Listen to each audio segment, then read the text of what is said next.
গেলেন। মা পার্বতী লজ্জায় নত হয়ে চলে গেলেন। মা চলে গেলেন ভোলানাথের কাছে। ভোলানাথ বলেন, কি হলো? আমার গুরু তোমায় কি দিল? বলেন, কি দিল? তোমার গুরু আমায় সবচেয়ে প্রথমে প্রণাম করলো। কেন জানো? বললো মা বলে সম্বোধন করলো। আচ্ছা, তাহলে যদি তুমি আমার গুরুর মা, তাহলে তো তুমি আমারও মা। তাহলে তুমি আমার আগে কেন? তুমি আমার পেছনে কেন? তুমি আমার আগে বসো। গুরুকে আগে বসাতে হয়। সে গুরু মা, আগে গুরু মা বসুক। তাই কি বললেন? পার্বতীকে আগে বসালেন। আগে বসিয়ে পিছনে ভোলানাথ বসে চলে যাচ্ছে। এবার যাচ্ছেন যখন, যেতে যেতে বললেন, দেখো এটাকেই বলে ভালোবাসা। তোমার গুরু কত তোমায় ভালোবাসে তাহলে বলো তো। আর আজকে আমায় গুরু মা বানিয়ে দিল, তাহলে তুমি আজ থেকে আমার শিষ্য হয়ে গেলে। ভোলানাথ হাসতে হাসতে চলে যাচ্ছেন। এবার সেই রাম নাম ভোলানাথ জপ করছেন।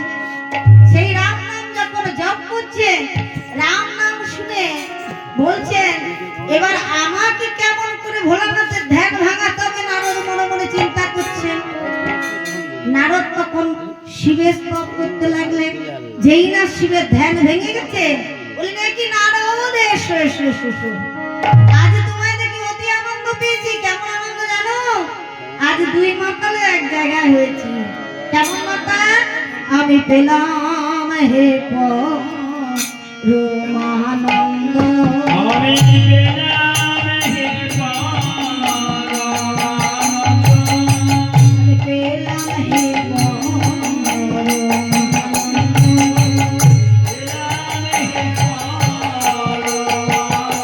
আমি হরি ভক্তি পেলাম সঙ্গ, পেলাম হে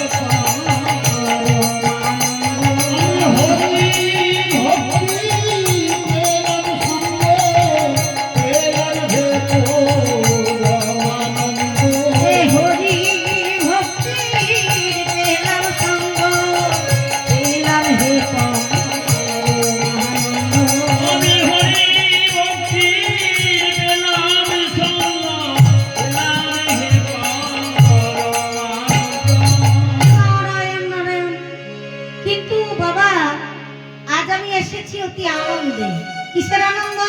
আজকে আমাদের নিমন্ত্রণ আপনাদের। যেই না বলে নিমন্ত্রণ, মা পার্বতী আনন্দে আত্মহারা হয়ে গেলেন। বলেন, বেশ তো, হ্যাঁ বাবা নারদ, তা কিসের নিমন্ত্রণ? কিসের নিমন্ত্রণ জানো? আজকে ভগবান শ্রীকৃষ্ণ একটি যজ্ঞ করছে। সেই যজ্ঞে সবাইকে নিমন্ত্রণ করা হয়েছে। তাহলে আপনাদের দুজনকে পৃথক পৃথক। কেমন? মা হচ্ছে অন্ন সরবরাহের জন্য, মা অন্নপূর্ণা। তাহলে তুমি যদি না যাও, অন্নপূর্ণ হবে না। তাই মাকে আগে আসতে হবে। তাই বলে মাকে যদি যেতে হয়, কিন্তু অলংকার কোথায়? অলংকার ছাড়া মা যাবে কি করে রাজবাড়িতে? তুমি তো ভিখারিনী, তাই কি করে যাবে? এমন সময় মা, যেই না নারদ ঝগড়াটা লাগালেন, এমন সময় কি করলেন? মা পার্বতী জটাটা টেনে ধরেছেন ভোলানাথকে। ভোলানাথের জটাটা টেনে ধরে বলছেন, আমার শাড়ি গয়না দাও, নাহলে আমি যাবো কি করে? একটা শাড়ি দেখছো শত ছিন্ন, আমি গেরো দিয়ে পড়ছি, আমি যাবো কি করে? আমার শাড়ি দাও। যেই না জটাটা ধরেছেন, এমন সময় বললেন, নারদ, কাজটা কিন্তু ভালো হচ্ছে না। বলছে, কি ভালো হচ্ছে না? তুমি আমার শাড়ি গয়না দাও আগে। বলে, শোনো, আমাদের শ্মশান ভিটেটা বিক্রি করে দাও, যদি তোমার শাড়ি গয়না হয় তাহলে ভালো হবে। বলে, দেখলেন নারদ এই বুড়োর কাজ? এই বুড়ো বলছে শ্মশান ভিটা বিক্রি করে নাকি আমি শাড়ি গয়না কিনবো। না নারদের তো হয় না। কিন্তু ওমা, আমি তোমায় একটা কথা বলি। বললেন, নারদ, যদি এই ঝগড়াটা না থামো, এখন আমি নন্দী পিরিঙ্গিকে ডাকছি। নন্দী পিরিঙ্গিকে নারদ খুব ভয় পায়। তা যেই না নারদকে এই কথা বলেছেন, নারদ বললেন, আচ্ছা আচ্ছা মা, আমি দেখছি বাবা, আপনি চিন্তা করবেন না। ও মা, বলো তো যোগীর পাশে কে থাকে? বললেন, যোগিনী। ভিখারির পাশে কে থাকে? ভিখারিনী। তাহলে বলো মা, ও মা শিব তো ভিখারি ওমা তুমি ভিখারি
এইভাবেই চলো।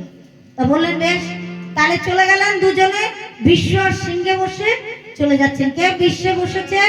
বিশ্বে বলেছেন ভোলানাথ, সিংহে বসেছেন মা। দুজনে মিলে চলে গেলেন ওনার যোগ্য স্থানে। এবার চলে যাচ্ছেন নারদ। কোথায়? নারদ চলে যাচ্ছেন বৃন্দাবনে নিমন্ত্রণ করতে। বৃন্দাবনে যখন নিমন্ত্রণ করতে চলে যাচ্ছেন, আবার বিনাকে টান দিয়ে বলছে, রে বিনে, এবার বাজ রাধা না বৃন্দাবনে ঢুকবো কি করে? বৃন্দাবনে চলে যাচ্ছেন যখন, বিনা আবার বাজছেন, বল বল জন্ত রাধা নাম মন্দ, জাগ যোগ তহব জহ কিছু নাহি জান।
রাধা নাম জপ করতে করতে যেই না প্রবেশ করেছেন, অষ্টসখী ঘিরে ধরেছেন।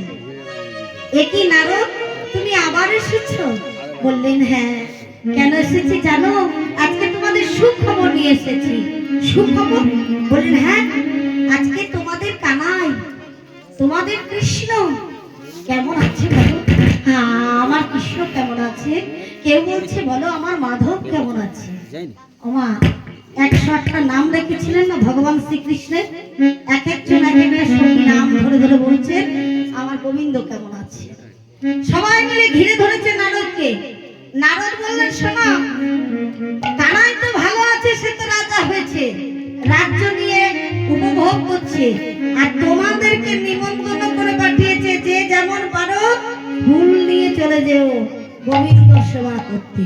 বলে বেশ, তাই হবে। আমার সেই কথা শুনে রাধারানী ছুটতে ছুটতে গিয়ে গেলেন। গিয়ে গিয়ে এবার কি করলেন, সখীদের বললেন তোরা তাড়াতাড়ি সেজে গুজে আয়, আমি আমার শাশুড়ির অনুমতিটা নিয়ে নিয়ে চল যাব। এই বলে রাধারানী চলে গেলেন। মা রাধারানী গিয়ে কি বলছে,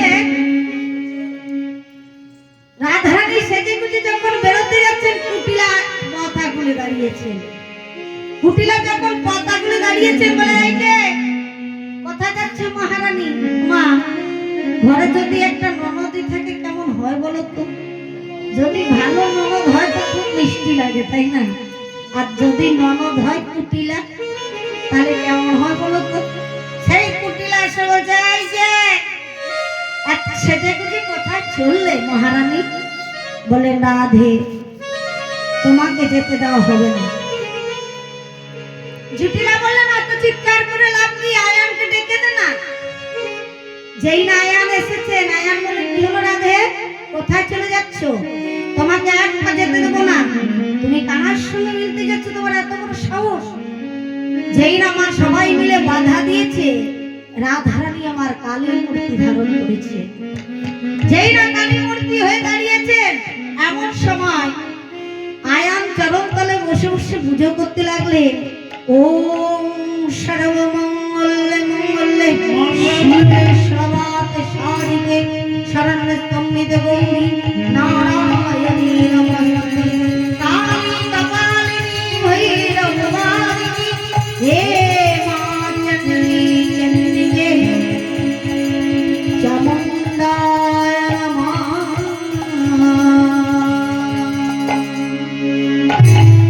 রাধে, আজ তোমার কালী মূর্তি ধারণ করেছ, তোমাকে আমি বাধা দিতে আর পারছি না। তুমি আমার বাধা দিয়েছো, তোমায় আমি অভিশাপ দিচ্ছি। শোনো, তুমি আগে চরমে গিয়ে কি হবে জানো? তুমি রামী চণ্ডীদাসের ঘরে যাবে, তুমি চণ্ডীদাস হয়ে দাঁড়াবে। কুটিলা বললেন আমাদের কি অভিশাপ দিলে, আমাদের আশীর্বাদ করো, আমরা তো কোনো অপরাধ করিনি। বলে শোনো কুটিলা, তুই সদা সর্বদাই তোর ভাইকে কুটকুট করে লাগাবি না, তাই তোকে তোকে অভিশাপ দিচ্ছি, তুই রামী ধোপানি হবি। তুই ধোপার ঘরে তোর জন্ম হবে। যেমন তুই আমায় কলঙ্ক দিয়েছিলি, সেই রকম কলঙ্ক ভোগ করবি তুই। তাই রামী ধোপানি হয়েছিলেন, আর কৃষ্ণ চণ্ডীদাস হয়েছিলেন কে? আয়ান। তাই মাগো দেখুন, জুটিলাকে বলছেন তোমাকে আর কি আশীর্বাদ করব, তুমি তো মা, তোমাকে আমি আশীর্বাদ করছি আগের জন্মে তুমি যেন আরো মা হতে পারো। সবাইকে আশীর্বাদ দিয়ে রাধারানী আমার চলে গেলেন সখীগণদের নিয়ে।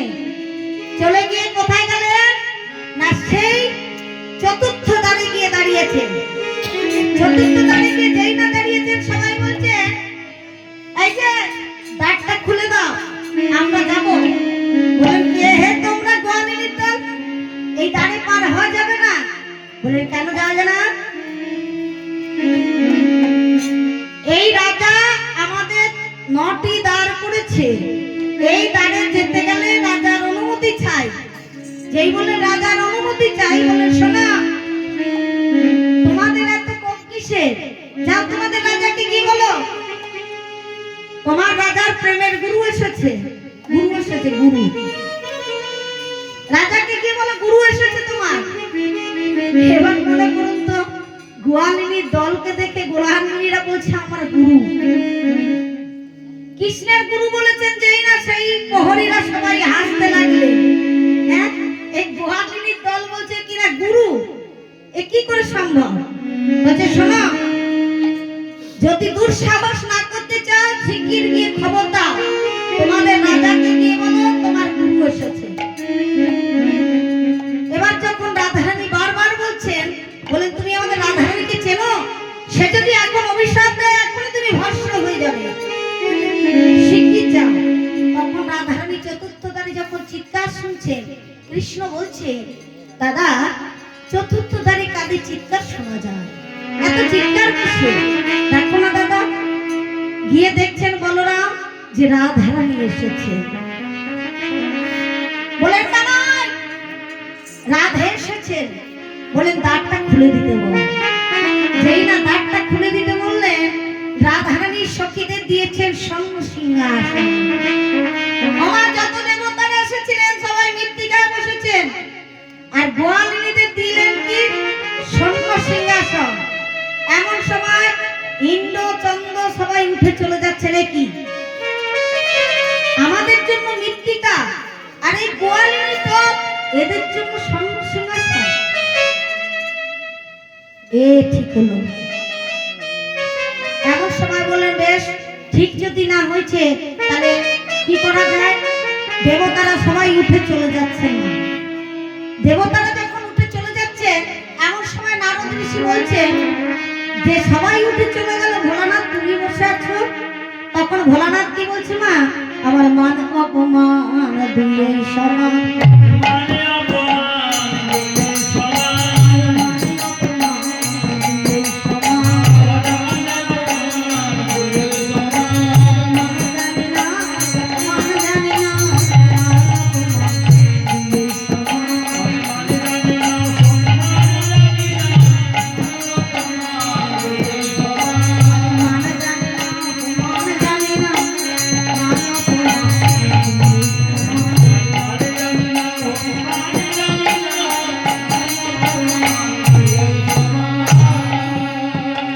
বললেন তার মানে শোনো, তোমরা যে এত অহংকার করছো, সবাই তো একটা করে পাপ করেছো। নারদ বলছে কেন, আমি কি করেছি? বলেন যম মাতৃ অঙ্গে আঘাত করেছিলেন, পদাঘাত করেছেন। চন্দ্র গুরু পত্নীকে হরণ করেছিলেন। তাহলে সবাই এক একটা করে পাপ করেছে, আবার তোমরা সিংহাসনে বসেছো। যখন এদের এই কথা বললেন, বলেন শোনো, যদি সিংহাসন নিতে হয় তোমাদের পরীক্ষা দিতে হয়। বলেন পরীক্ষা? বলেন হ্যাঁ, আমি এই যে তরাজুটা টাঙাচ্ছি, এই তরাজুর মধ্যে যদি সমান সমান হতে পারে তাহলে তোমরা সিংহাসন পাবে। তা কি করলে? ওমা যেই না তরাজু স্বর্ণপদ্ম টাঙিয়েছে, স্বর্ণপদ্মে বসে কেউ আর সমান সমান হতে পারছে না। তখন বলে দেখলে তো সবাই একটা করে পাপ করেছো, এই পাপের গুণে তোমরা কেউ উপর দিকে উঠতে পারছো না। তাহলে এবার গোপীদের পরীক্ষা দেওয়া হোক। গোপীরা যখন পরীক্ষা দিতে বললেন মা, তখন এক এক করে গোপীরা গিয়ে সবাই স্বর্ণ সিংহাসনে বসেছেন। কেমন ভাবে? রাধারানীকে সর্বপ্রথম শ্রেষ্ঠ নায়িকা তো, তাই রাধারানীকে বললে রাধে সর্বপ্রথম তুই যা। রাধে তখন কি করলেন মা? গোবিন্দ নাম করতে করতে ওই সিংহাসনে যাচ্ছেন। কেমন ভাবে? হে গোবিন্দ